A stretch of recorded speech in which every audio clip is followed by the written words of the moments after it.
Welcome back to the Deep Dive. We're here to, well, tackle some pretty dense philosophical stuff, but hopefully serve it up in a way that, gives you the good stuff without the headache. Exactly. And today we're jumping into a session that's quite the mix. Part practical advice, part deep cosmic theory, and some really odd physical details thrown in. Definitely odd. We're asking, essentially, is reality a carefully constructed illusion? And if it is, how does that illusion, what Seth calls camouflage, actually function? It's a big one, so let's set the stage. Right. We are diving deep into session 19. This was recorded way back on Monday, January 27, 1964 at 9 p.m. And it comes straight from the early sessions, book 1 of the Seth Material. This is foundational stuff, really, where Seth is laying down the basic vocabulary for Jane Roberts and Rob Butts. And just so everyone knows, this deep dive, like all of ours, is distributed completely free of charge. We're doing this purely for educational purposes across all the major platforms. Which means we absolutely have to give credit where it's due. The source is the Seth Material, and the publisher is the New Awareness Network. Seriously, if anything we talk about today catches your interest, and I have a feeling it will, please do check out the original material. It's incredibly rich. You can find it on the New Awareness Network website. They have a bookstore there, too. The specific link for these early sessions is https://sethcenter.com/the-early-sessions. Definitely worth a visit. Okay, so today's mission. We're unpacking what Seth calls the camouflage distortion effect. We're looking at why he thinks the whole idea of a medium is kind of ridiculous. And crucially, the difference between the mind and the brain. But, before we get into the really big cosmic ideas, we have to talk about the hands. Yes. The fat hand phenomenon. It sounds bizarre, almost comical, but it's mentioned right at the start, and it really sets a strange physical tone. Jane, or Ruburt, as Seth calls her, she actually reported feeling her hands change during the session. She said they felt heavier and waterlogged, the fingers fatter, the palms thicker. It wasn't just a vague feeling either. She described her normally slim fingers feeling, well, puffy, like the spaces between them were closing up. Her index fingers seemed thicker. And there's this specific detail about her rings. Apparently, they'd been feeling tight in previous sessions, so she'd started taking them off beforehand. Right. But during a break in this session, she tried putting one back on and then really struggled to get it off again. Which suggests, it really points to some kind of palpable physical change happening alongside the mental stuff, the dissociation. Maybe like a localized fluid shift or something. It's weird. It is weird. And kind of chilling, isn't it? It grounds the whole thing. This isn't just abstract thought. It seems to have a measurable, or at least feelable, physical correlate.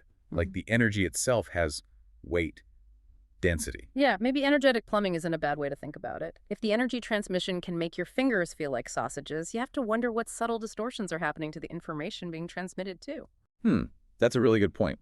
It certainly sets up the later discussion about the camouflage distortion effect. If your own hand can shift, what does solid even mean? Exactly. It shows that even what we perceive as the most concrete reality can be momentarily altered by this, non-physical energy focus. Okay, so from that strange physical detail, the session pivots to some very direct personal advice for Joseph.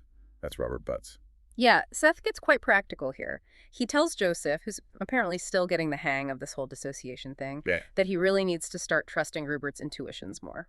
Especially, Seth says, in tricky situations like dealing with his parents or making big life decisions.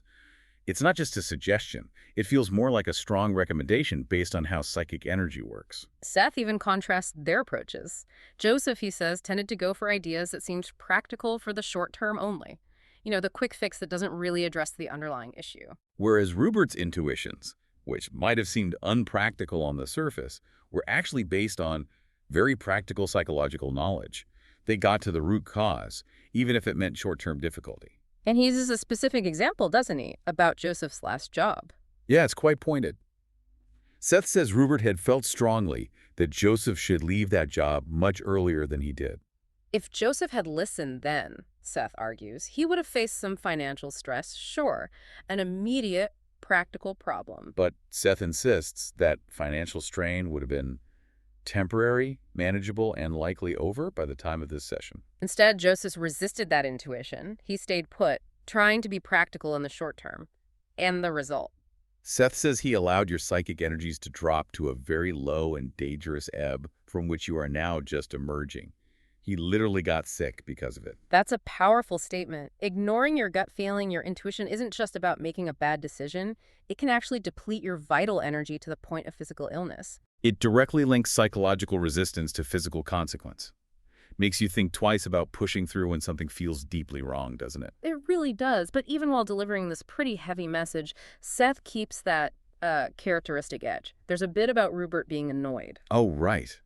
Apparently, Jane had been irritated about something from a previous session, something Joseph didn't even know about, which itself says something about the complexity of their dynamic. And Seth acknowledges her annoyance, reassures them they averted tragedies anyway, but then drops that classic line. Yes.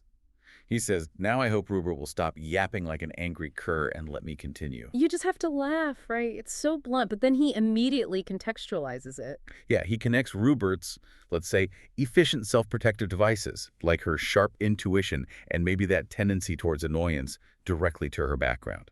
He calls her background particularly bizarre in a way, and certainly unpleasant. So these strong reactions, this psychic sensitivity, it wasn't just personality. It was a necessary defense mechanism forged in difficult circumstances. Like a highly tuned psychic shield. Sometimes maybe a bit too reactive, like an angry cur, but ultimately protective. It's a compassionate framing, actually. It is. And it serves as a neat bridge, moving from the personal dynamics of psychic energy to the bigger picture, the nature of reality itself, which starts with him dismantling a common term. Right. The whole idea of a medium. Seth finds the term rather ridiculous. His reasoning, it implies some people have this ability and others don't. He compares it to saying some people are breeders and some aren't. It's absurd on the face of it. His point is that everyone is a medium. Constantly. Unwittingly and yet knowingly, as he puts it. We're all channeling and translating energy all the time. So-called mediums, then, are just people who know more about what they are doing. They've maybe become more conscious of the process. So for you listening, the implication is you're not learning a new ability. You're learning to consciously access abilities you've always enjoyed, always used to some extent. Which naturally leads to the question, how does this universal translation work? What's the mechanism? And this is where Seth introduces a really key concept, something foundational: mental enzymes. Yes, this is crucial. He defines these as the basic transformers of energy on any level. They're vital for understanding psychic phenomena, energy transformation, how different planes operate, everything, really. So not physical chemicals like enzymes in our body, but more like functional principles, or maybe software routines that translate raw energy. That's a good way to think about it. They take the fundamental stuff of existence, this universal fuel or vitality, and convert it according to the rules or patterns of whatever plane they're operating on. They shape energy into thought, matter, emotion. Okay, mental enzymes are the transformers. That then leads him to talk about our senses, right? Yeah. The inner versus the outer. Correct, and he immediately qualifies it, saying there's no actual distinction between inner and outer. It's a necessary separation for discussion, for our level of understanding, but fundamentally it's all one system. But for practical purposes, the outer senses, sight, hearing, touch, etc., are limited. They are only concerned with the particular camouflage of our specific plane. He calls them the perceptors of camouflage itself. Their job is to perceive the illusion, the constructed reality, not the underlying truth. They see the mask. Here's the inner senses. They perceive the vitalities beneath the camouflage. They connect directly to that universal field, the raw energy. They are the carriers of that fuel. They operate beneath the surface reality that the outer senses construct. So this means, wow, the evidence of our physical senses, the very foundation of empirical science, is usually just camouflage. That's the core idea of this session, the camouflage distortion effect. Yeah. What we see, touch, measure. It's a distortion, a useful one perhaps for navigating this plane, but a distortion nonetheless. Seth states it very clearly. The evidence of your senses is usually camouflage. That's a chilling thought, actually. Everything we think is solid and real isn't. Pretty much. It's an interpretation, a pattern imposed on raw vitality. And he uses a couple of analogies to try and make this clearer. The first one involves trains. Ah, yes, the underground trains. Explain that one. He says the inner senses are like hidden underground trains. They carry this vital fuel, the basic energy deep within different countries, which represent different planes of existence. And the key thing is, they encounter no barriers, physical walls, distance, the boundaries between planes. None of that stops these energy deliveries. The fuel goes everywhere. But we, the inhabitants of a particular country or plane, we take that fuel and change its appearance, right?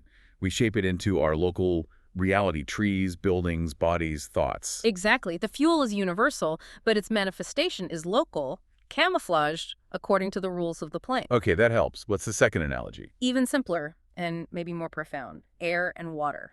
Vitality, this basic universal stuff, is like air. It's everywhere, it permeates everything, it's essential, but you can't easily see it directly.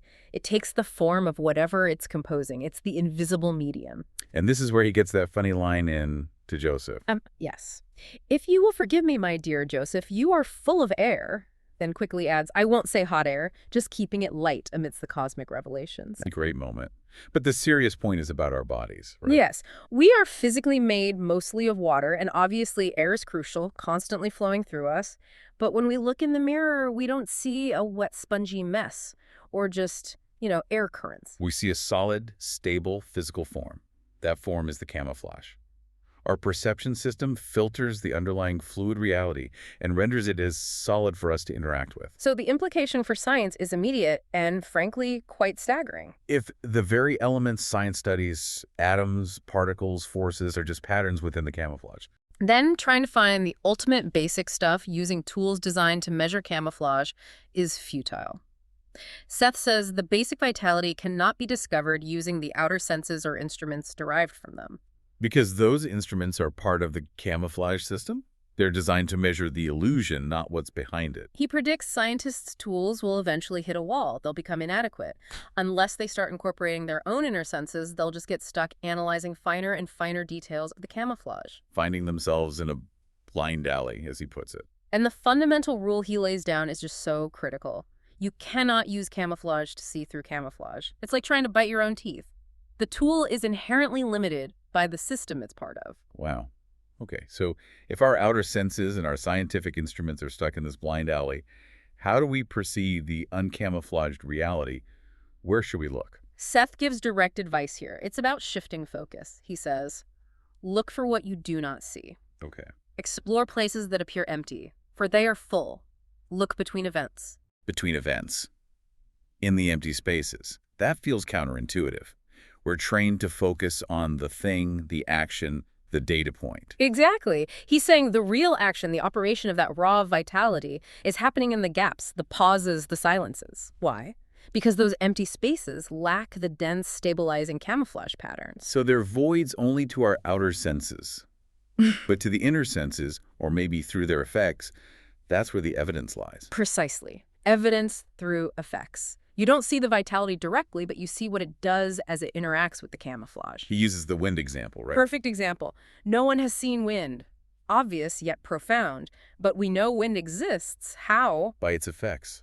The leaves rustling, the flag waving, the feeling on your skin. Just like that, he says. We perceive the basic stuff of the universe by its effects on the camouflage world, even if our outer senses completely miss the stuff itself. It's about observing the consequences of the unseen. Shifting from analyzing substance to analyzing process and effect. That's a big shift. Huge. And he connects this directly to creativity, bringing it back to Joseph, the painter. Calls him my dear egotistical Joseph. Again, with that affectionate needling. So how does painting relate to seeing past camouflage? Seth describes the creative act, when an artist is really in the flow, as a moment of direct connection. There's a brief but vital moment where the artist bypasses the usual filters. And does what? They pluck this vitality from the inner senses and then transform it, translate it into a new camouflage pattern, the painting. But this new pattern is somehow different. How so? It's described as more fluid. Because it's a more direct translation of that inner vitality, it achieves a certain freedom from camouflage. So the artwork isn't as locked into the rigid rules of physical reality as, say, a rock or a table. Exactly. It hovers between planes, he says. It carries less of the distortion, less of the heavy camouflage weighting. That's why art can feel so transcendent or revealing. It's a thinner veil. Unlike, interestingly, sculpture. He makes a specific exception for sculpture. Yeah, that's a fascinating detail he drops. He says sculpture fails this test. Its camouflage is too much like a prison. Why would that be? Just because it's so solid? Three-dimensional. That seems to be the implication. Perhaps the sheer physical mass required for sculpture traps the vitality too effectively. Painting, poetry, they use lighter mediums, illusion, suggestion. Sculpture demands that dense materiality, making it too much like the prison of standard physical camouflage. Interesting. The medium matters in how much freedom from camouflage the creation has. Reinforces that core idea. Reality is fluid, not fixed. Definitely. And this leads us right back to the problems facing science, the ones who are perhaps unknowingly obsessed with the fixed, the measurable, the camouflage. Seth paints a picture of science heading towards, well, almost madness. He predicts scientists will just keep finding more elements, smaller particles, finer details, discovering and creating more and more camouflage variations until they are ready to go out of their minds. Because they're just mapping the illusion in infinite detail, never getting to the source. Exactly. An endless, fractal dive into the specifics of the camouflage without ever realizing it is camouflage. And worse, he says, as their instruments probe deeper, whether into space or into the quantum realm. They will automatically, subconsciously transform what they apparently see into the camouflage pattern with which they are familiar. Our own expectations, baked into the tools and the observers, filter the data. So even if they could glimpse something beyond the veil, they'd unconsciously translate it back into familiar terms. That's deeply unsettling for the idea of objective observation. It really is. He talks about instruments designed to measure familiar vibrations doing their job, but the process involves a watering down of data, a simplification that distorts all out of shape. Like translating a symphony into just the rhythm or a complex idea into a yes-no answer. Precisely. Taking something vast and multidimensional, like maybe consciousness on another plane, and trying to represent it as, say, radio waves or numerical data, you are destroying the meaning in the translation. The core message seems to be, any material instrument has built-in distortive effects because it's made of camouflage. So the solution isn't better instruments of the same type. The ultimate instrument, the one behind all true leaps in understanding, is the mind. Not the brain specifically, but the mind. Right. He uses Einstein as an example, someone who used the miraculous aspects of his mind, implying intuition, inner sense connection before the mathematical camouflage was applied. The mind is where inner and outer senses meet. Okay, so we absolutely need to nail down this distinction Seth makes between mind and brain. It seems critical. It's fundamental to his whole framework. Let's break it down. The brain. The brain, Seth says, is physical. It's part of the camouflage pattern itself. Its job is specifically to deal with transforming incoming vitality into the patterns of our physical environment. Think of it as the hardware interface for this reality. And because it's physical. It can be probed by physical instruments. You can measure electrical activity, map regions, see physical structure. And the mind. The mind is different. It's the connective. It's not localized in the head. It distributes throughout the body. It receives data from the inner senses primarily. And it's the mind that actually forms the necessary camouflage that the brain then processes. That seems to be the flow.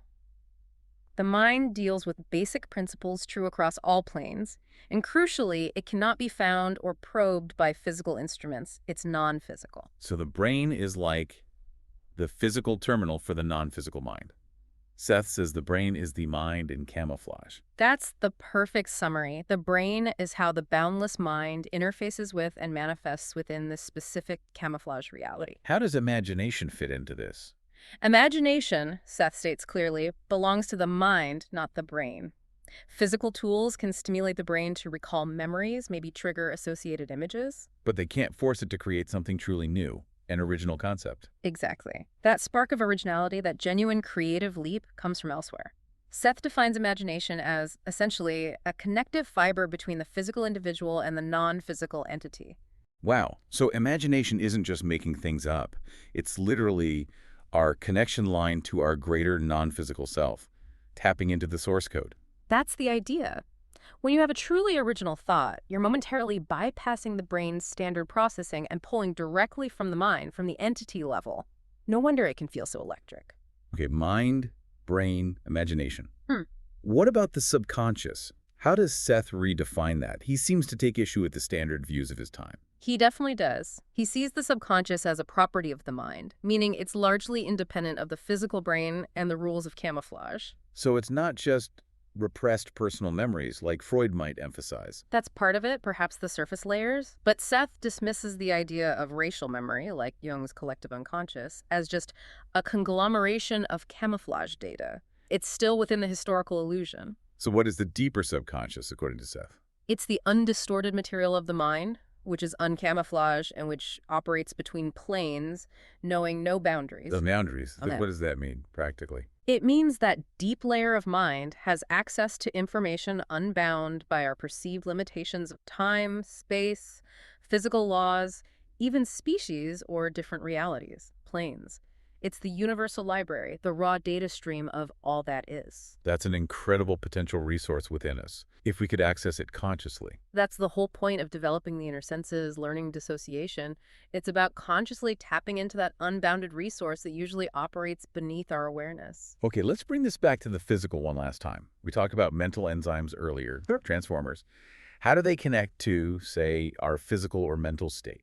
Seth reiterates that these mental enzymes have a chemical reaction or effect on our plane. That reaction is the process of creating the camouflage, the distortion. So if something messes with that process, Yeah. like a chemical imbalance in the brain, Then the perception of the physical world changes. But Seth goes further. He says for that individual, the camouflage actually has changed. it's not just that they're seeing it differently. The reality they're interfacing with is different. Yes, because the mind, through the mental enzymes, is responsible for constructing a stable reality pattern. If the enzymes or their balance is altered due to illness, trauma, whatever, the resulting camouflage pattern itself becomes unstable, different, inconsistent with the consensus reality. That casts things like mental illness or altered states in a very different light.